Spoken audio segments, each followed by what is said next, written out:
In this chapter, we will go over the much debated topic of carbohydrates. A huge discussion has gone on for more than 10 years about the need for and effect of carbohydrates. Some say they are vital, some say they are outright poisonous. I want to approach this topic with a clear mind and scientific evidence. First off, what is the role of carbohydrates in the human biology? Carbohydrates are the primary fuel for cell energy, and they are the fastest source. So the organs and tissues that need it the most can't function without carbohydrates. Most of all, I'm talking about our brain. Our brain must get around 125 grams of carbohydrates each day. This amount is less in ketosis, another topic entirely. What happens when we don't offer this amount to our brain daily? No, we won't get brain dead.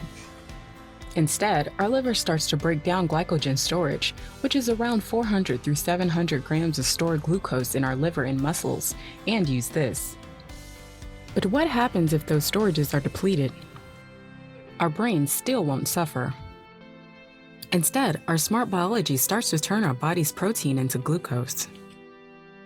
This protein comes mainly from muscle and can lead to muscle wasting and lowering metabolic rate. That's usually the problem with low-carb diets. They don't cover the body's needs for extra protein to turn into carbohydrates. So we know that our body needs at least 125 grams of carbohydrates per day, but where else is carbohydrate needed? As we've noted, glucose is the fastest energy source from the diet compared to fatty acids and ketone bodies. That's why our body's carbohydrate needs go up the more intense physical activity there is. For example, our muscles can work fine with mainly fat energy while we sleep or sit or even walk. But when we lift weights, run, swim, or walk up the stairs, our muscle cells need the fast energy from carbohydrates. If we don't get it, it starts to break down muscle protein and turn it into glucose as we discussed before, and raise cortisol levels at the same time. So, the more active you are, especially higher intensity physical activity where your heart rate goes up, the more you need dietary carbohydrate to fuel the muscle and prevent muscle protein breakdown. How much?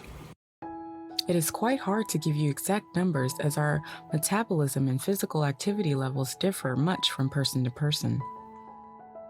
A passive person can start out somewhere around 40% of daily dietary energy coming from carbohydrates. A very active person, endurance athletes for example, might have 70+% of their energy coming from carbohydrates. Most of us fall in the middle of that spectrum. 50% of daily energy coming from carbohydrates is a good starting point. But as I've said, it is an approximation and we're all different. That means you'll have to start from some point and test out what works for you. How do you know if you're getting enough carbohydrates? It is actually quite a common problem, and some signs can tell us if your brain needs more carbohydrate, taking into account that you don't lack other nutrients. The common symptoms are fatigue, dizziness, hunger for a short period after eating, problem in sleeping, risen heart rate, lowered physical and mental performance, sometimes thirst. If you are experiencing those symptoms for more than a couple days, you should try to raise your carbohydrate levels slowly. I usually suggest raising them 10 to 20 grams per day to more precisely see the levels at which a person's well-being returns. This is this person's carbohydrate intake target. There is no need for you to suffer from too little carbohydrate amounts, and it won't make you lose fat faster. Just the opposite, your metabolism will slow down. But how do you know if you're getting too much carbohydrate? This one is tricky because your body won't give you any clear signs of carbohydrate overdose. That's why it is easy to eat oneself overweight over the years with carbohydrate overload without feeling any difference. But there is also an excellent side to this. As long as you are getting the right amount of overall calories per day, there is no problem at all if you are eating a little more carbohydrates than your body needs at the moment. All the extra carbohydrates will be used for fuel anyways, just like the fat you eat. There is no significant difference in getting 45% or 55% of calories from carbohydrates. My point is not to worry too much about eating carbohydrates a little over your minimum need, so as long as they come from quality sources and your overall calorie consumption is in balance. How to start? It's relatively easy.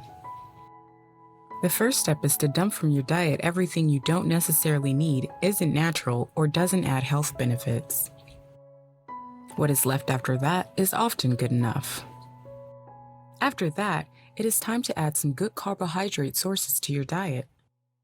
So what are the good sources of carbohydrates that you should eat? They have two things in common. They are so-called slow carbohydrates, and they contain good fiber. We'll talk about fiber in a different video, but as far as slow, it means that they take longer to absorb and won't cause a spike in your blood sugar and insulin. It's also known as a low glycemic index. In fact, most natural carbohydrate sources have a low to medium glycemic index. Fast-absorbing carbohydrates are mostly in processed foods. The best sources of carbohydrates are fiber-rich vegetables like broccoli, cauliflower, carrots, leek, spinach, asparagus, zucchini, Brussels sprouts, radishes, and so on.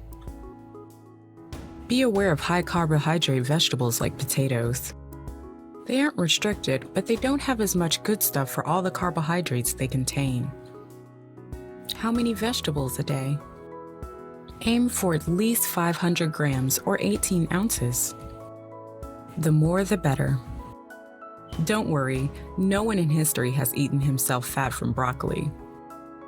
500 grams or 18 ounces fills the stomach very nicely, contains a lot of fiber, slowly absorbing carbohydrates and other healthy nutrients. But of course, the other thing to consider is how your intestines can take those amounts. We'll talk about the so-called side effects of diet change in another chapter. Whole grains cereals like oats, buckwheats, quinoa, and rice. Whole grains have a good composition of micronutrients like vitamins and minerals and different kinds of fiber. Whole grains are the best option to fill your daily carbohydrate need. They don't have to be in a porridge cooked form. For example, muesli or low-carb oat bread or crisp bread are great whole grain foods to consider. Fruits and berries.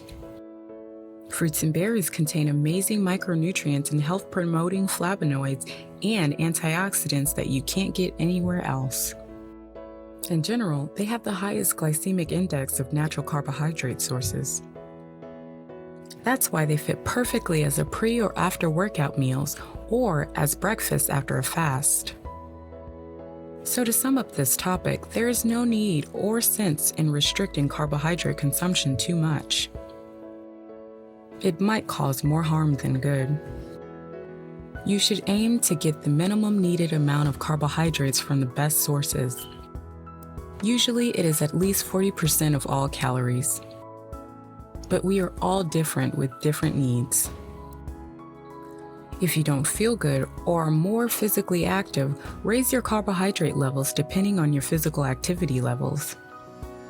The best source for carbohydrates are low-carb vegetables, of which you should get at least 500 grams or 18 ounces a day, whole grains, cereals, fruits, and berries. Of course, some also come from protein and fat sources like seeds and cottage cheese, so those make up some of the need. So don't be afraid of carbs. Besides fast energy, you'll get many nutrients like fiber, vitamins, and flavonoids that you won't get from any other sources. The point is to eat enough, but not too much.